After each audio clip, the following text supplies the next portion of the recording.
This is Chicago's very own WGN Evening News at 5. Tonight on the News at 5, the canine influenza outbreak is turning deadly for more dogs in the Chicago area. We'll have the latest. Chicago gearing up for the NFL draft, and now we're getting our first look at what the festivities will look like. Here in the Weather Center, we're marveling at the low relative humidity. It's 13%. That's a record-tying low in Chicago. It's the same humidity they have in Phoenix, Arizona. And out to the west, it's prompted wildfire advisories in the plains. But for us, lake breezes and mild temperatures with 70 by the end of the week. The full forecast coming up. And they provide high-quality, healthy meals for families dealing with cancer treatments. We'll introduce you to the team behind Culinary Care. But we begin the News at 5 tonight with a huge warning tonight for dog owners. Learning more about another death from the canine flu outbreak here in the Chicago area. WGN's Sean Lewis joins us now with details. Sean?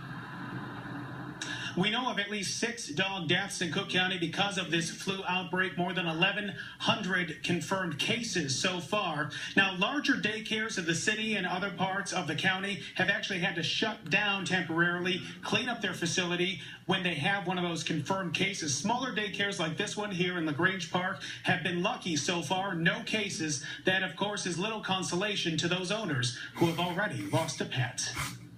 She was the happiest dog and would just love attention. At 10 years old, Dora, the shepherd, was in her golden years. She'd lick your hand. She just loved everybody. Still, her owners, Steve and Heather Hartman, felt safe boarding her over Easter weekend. It was about 2 days after we got her home from boarding, we noticed she hadn't been eating. 2 days after that, it just kept getting worse. We called the vet. They said, bring her in. That was Sunday. This morning, they got the call. She had a hemorrhage in her lungs, so just started bleeding into her lungs. She couldn't breathe.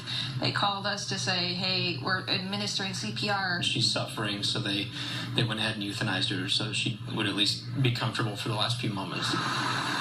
We are still seeing cases daily of this. Blum Animal Hospital in Lakeview was one of several to help in isolating this new strain H3N2, different from the strain we saw in the 2008 outbreak, the first time we've ever seen it in the United States. They think that this strain is more virulent, meaning that animals get more sick and they are sick for a longer duration of time. Also, this strain can affect cats. We have not seen any cases of that. At Amusement Park, the last 3 weeks has meant stepped-up precautions. So far, none of their dogs has been sick. We're a smaller daycare, so it's a lot easier to watch all the dogs that are here. And we have to do our job to make sure they stay healthy. For Steve and Heather, it was a lesson in how a simple trip for boarding could turn to heartbreak quickly. It's such a shock. You know, a week and a half ago, she was fine, and now she's gone. Now, a number of symptoms to be aware of: coughing, sneezing, high fever, if you can feel that, lethargy, and a lack of appetite for the dogs. Those are all the symptoms of this flu.